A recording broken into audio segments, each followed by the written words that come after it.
Hey Wolfpack, and welcome back. I hope you enjoyed yesterday's stories. Today, we're reading I Fell Asleep at Work. That Was a Huge Mistake, written by Jha4421. But before we start, what is your favorite horror movie that has been made within the last 5 years? Comment down below, please. With that said, whether you're sitting around a campfire, on the night shift, or even laying in bed, let my voice soothe your nightmares.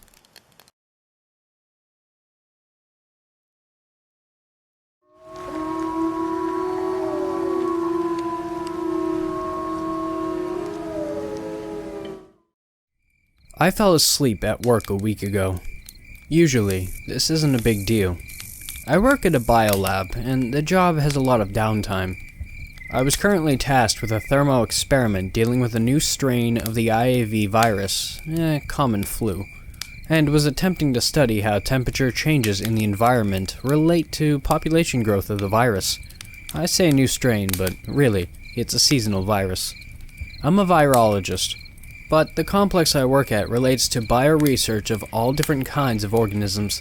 As an independent research firm, we're often given tasks by a third party and are rewarded based on our findings. Often the tasks I'm given follow a similar structure. I receive a viral culture, build the culture to a certain sample size, then present environmental challenges to said culture and discover how it reacts, and what kind of proteins are present in the surviving population. It sounds boring. It isn't. I absolutely love my job. Well, I used to at least. I put my 2 weeks in as of today. I was relaxing in my office when one of my coworkers, Mary, knocked on my door. She was brand new to the job, but her warm smile was already infectious. "I brought you some coffee," she said. Walking in just past the brink of the door, I turned around from my computer, giving her a faint grin as I took the coffee from her hand. "What are you working on?" "Temperature resistance of a new strain of IAV," I said. "Sounds sick," she said, winking. I admittedly gave a quick laugh, shaking my head.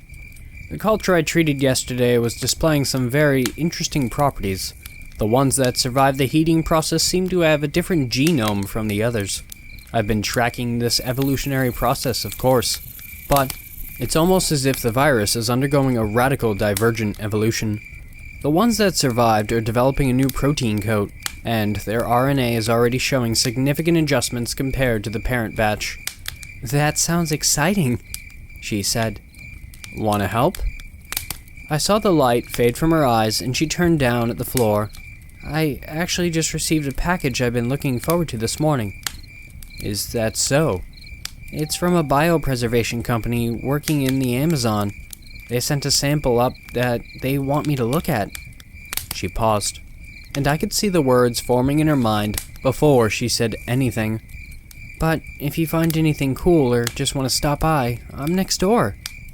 "You'll be the first person I see if I find anything," I assured her. We both traded a smile, and she started towards the door. I turned back to the culture I was currently studying, feeling her eyes on me one last time before she left. The door closed behind me, and I could feel my heart beat heavily. I sighed. This was to be a routine day. I headed to the lab, sanitized, and got into my hazsuit. The chill room had 4 different cultures in it, the parent culture and the 3 subcultures who were experiencing different temperature controls. 2 of the cultures were transported into a heating container, and I set the incubator to 2 hours. I made a mental note, split the parent culture into a new culture, and introduced a bacterial food supply for the viruses. With that done, I headed back to my office, turned the lights off, and slipped away. 15 minutes, I told myself. It ended up being nearly 2 hours. I woke up with a lump in my throat, the kind that was a warning of what kind of week I was looking forward to. "Shit," I said with a hoarse voice, standing up from my chair. I rubbed my throat, feeling the itchiness fester. I grabbed a cough drop from my pocket, swallowed it with a cold sip of water, and sat back down. "Shit," I repeated. Now, you should understand that, quite contrary to the public opinion, viral containment breaks happen somewhat often. Our lab doesn't deal with viruses that are highly dangerous. In fact, we are only equipped to deal with low-risk viruses, and as such, our containment protocols don't need to be extensive. In the case of a small outbreak, the protocol is to sanitize, report, sanitize again, quarantine, and finally, sanitize. I got into my hazsuit and quickly returned to the lab, frantically pulling the cultures I was working on out and inspecting their cases. The freezer sensors hadn't detected a leak, and the cultures had a population that lined up with their estimates. I did the same with the incubator, and again, no sign of a problem. I sighed a breath of relief. I extracted a small RNA sample from the culture. I could feel the cough drop working, but it wasn't long before the itchiness continued again. Quickly, but ensuring no more possible containment breaches would occur, I sealed the culture, emailed myself the transcript of the RNA strand, and sanitized everything I touched for the day until there was nothing left to sanitize. Then, I sanitized everything again. At this point, there really wasn't much I could do. I told my supervisor that I was coming down with something. He wished me good luck and told me to quarantine myself until symptoms resolved themselves, and if possible, procure a culture from phlegm or any other bodily ejections. I thought of the strand I had just been studying as I drove home, the one with the biohazard genome, the one with the new protein code. I had seen it before, but that was the funny thing about viruses. No matter how often you've seen a pattern emerge, they can still surprise you. The itchiness in my throat propagated. I made soup that night, watched one of my favorite shows, and retreated to my bed. I stripped down and wrapped myself in a blanket as I began to feel the itchiness turn into a painful heat. I had developed a sore throat. It was supposed to be easy. The next morning, I woke up with a crippling choke. The soreness had spread along my esophagus, and I could feel a sharp pain in my abdomen. I downed an Advil and spent the remainder of the day in bed, watching thin dark lines of shadow reflect off the backside of my overhead fan. By the next day, I could feel a strict fever, and my hands were soaked with sweat. My vision was getting blurry, and my head pounded with the drum of a furious disease. I moved to my kitchen, my hands wobbling as I grabbed a bowl and small bag of cereal. The flakes missed the bowl, and I sat looking at the mess I had made on my table, my shivering hand clanking the spoon against the table. I was famished, but I didn't want to eat. I had never experienced a flu like this. Was I patient zero of a potentially disastrous disease? Of course not. Viruses do not mutate like that. I had been working with a common flu. Sure, there were always variations in their genome, but the virus I had been studying was still mostly the same IAV virus I had worked with for years. I knew this RNA strand, but still, the deviations I saw. The pain in my abdomen was unbearable by the next day. I could barely open my eyes as sweat drained down my face. I was a wreck, and my body ached from every inch of nerve fiber. I stood, looking at the bright light with weak eyes, quickly retreating to my bed before a migraine could set in. So, I laid in bed, continuing to fight with my invisible intruder. I tossed and turned and contorted and writhed, the pain in my stomach intensifying into a maddening crescendo. I told myself the next morning, I might die. The pain was so severe, my fever was flaring, my throat was intensely on fire, and my abdomen was screaming. I was starving, but knew no food would go down. I was thirsty, but I couldn't drink anything.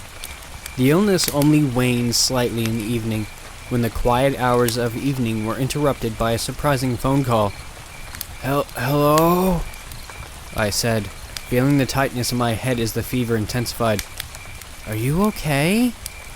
A soft voice said from the other side. I'm fine. I swung my legs over the side of my bed, the room spinning as I slowly let the walls reorient themselves. I heard you came down with something, but I haven't heard from you. She paused, and I could feel nervousness turn to courage as she asked something I hadn't expected. Do you want me to come over? Maybe make you something? It was Mary. For this brief moment, my symptoms waned. I didn't feel anything but a slight warmth in my heart, and I was emboldened so badly to say yes. No, I coughed, laying my hand over my mouth. My hand was warm, and I pulled it back to reveal a piece of dark phlegm. My eyes lightened up in discomfort as I had realized I coughed up blood. I don't want you catching whatever I have. She paused, and I could sense the worry in her voice when she broke the silence. Did you get contaminated? I shook my head, the floor beginning to get dizzy. I grabbed the crusted towel by my side, slinging it on my shoulder as I moved to the bathroom door slowly. I work with a flu virus. It's not serious. I want you to get better, she said. I slammed myself against the counter, looking shakily into the mirror. Yellow eyes looked back at me, and my skin was pale. My lips looked dry red, as if I had been brought up from the dead. I'll be okay, I quivered. She sighed, and for a minute we stood silently on opposite ends of the phone. I was holding back violent coughs as I could hear her ease into a new conversation. Is it okay if I ask you a question? Go ahead, I said, my head throbbing. I could feel something in my stomach, the pain in my abdomen growing in intensity as I turned my face to the sink. Something wanted to come up. I turned the faucet on, dipping the washcloth in the frigid water. Were you in the office on Monday? I shakily turned the water off, gripping the edge of the sink as my legs began to weaken. No, why? I asked with a fragile voice. Well, one of my specimens I received from the Amazon went missing, and I was trying to see if maybe you knew where it went. Specimen? I looked into the mirror. I looked half dead already. The feeling in my stomach was beginning to lurk. I was about to give in. It was a never-before-discovered species, a spider. My eyes bulged as something in my throat popped. It didn't have time. I dropped the phone as my hands grabbed the sink and I lurched into the bowl. I opened my mouth and a wave of fluid immediately left my throat. Vomit flooded out of my mouth and into the sink, and after what felt like an hour, I pulled myself up, wiping the edges of my mouth quickly with uncooperative hands. Hello? My eyes went down to the mess I had made. I could feel my tired heart accelerate violently as I took in what was in front of me. The fluid in front of me was alive. The sink bowl was bloody, the bottom lined with small chunks of flesh. From this mess, I could see movement. Hundreds of tiny, hairy legs scurried around in my sink. I could feel my stomach knot as I watched. They were bright red, their tiny, little legs scraping what I had given up, their small mouths feeding off of what I had now stained the sink with. I had thrown up a colony of spiders, and then I felt the legs in my throat, felt the movement in my stomach. I screamed, but this only invited another round, this time more fierce as a dark liquid came out, bringing along another wave of crawlers. There were all unhatched eggs in this one, but many more that were struggling against the bloody barrage that painted my bathroom counter. I slipped back, falling against the floor, wiping my mouth as more arachnids emerged from my mouth. My voice was dry, and my scream turned into a petrified cry as I could feel warm blood drip down my chin into my bare chest. 100 fleeing spiders crawled away into the dark recesses of my home, out of the window and down the drains. I brought my legs to my chest, swatting at whatever walked past me, my body lurching forward and violently shaking as a third wave tried to surface. I could feel my bowels contort and twist as I kept my mouth shut, a flurry of tiny feet scurrying past my lips. Tears scoured down my face as I spat into the toilet, and drops from my eyes wishing the nightmares away. I awoke the next morning in a bloody bathroom. The sink was covered in dry, dark red chunks. The toilet bowl was the color of dusk. The tile was littered with trail marks of red and the slain bodies of tiny spiders. The unhatched eggs that had emerged were still in good condition. I destroyed them with my boot. Beyond me, the room was devoid of life. I stood, my strength returning, and I turned on the shower as I quietly sobbed, my aching body destroyed as I wept against the wall. I recovered over the course of the day. I ate, I sanitized, I drank, sanitized again, and I spent the next 5 hours re-sanitizing everything I touched. I didn't say anything to anyone. I had the flu. That was my story. Then, it dawned on me. I had released hundreds of these into the wild. They had hid and retreated, and there were countless now out on the prowl for the next victims. Victims who were asleep like I was. Victims who didn't know they existed. Victims who might wake up with a sore throat and call it a cold. Victims who would carry on with their lives until they find themselves giving birth to 100 spiders in front of a mirror. I had done nothing to try and contain this, so I put my 2 weeks in. I'm not a virologist. A virologist would have tried to stop them from entering the world. I was too weak, too horrified. As a result, I have caused an outbreak of a new parasitic species. Mary was devastated when I told her I quit. I told her I couldn't explain my decision. I didn't want to burden her with the knowledge of what she did to me. I wished her well in her research. She told me she'd keep in touch, but I wasn't sure I would uphold on my end. I drove home thinking about what had happened. I knew I needed to tell others, so I made this post. I packed my things and will be moving to a colder climate. And to this, I can only give a strict warning. If you see a blood-red spider crawling in your home, kill it immediately. If you show symptoms of a flu-like disease, get tested. Make sure it really is viral. And if you ever find yourself in the situation I did, where you become the breeding ground of one of those abominations, plug your nose, aim for the toilet, and just get it over with as fast as you can. It's easier that way. I hope they don't infest the same person twice.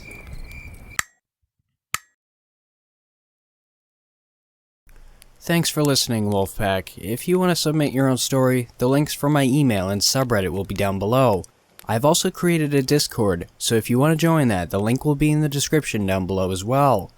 Don't forget to like, share, and subscribe. And with that said, have beautiful nightmares, and I will see you next time.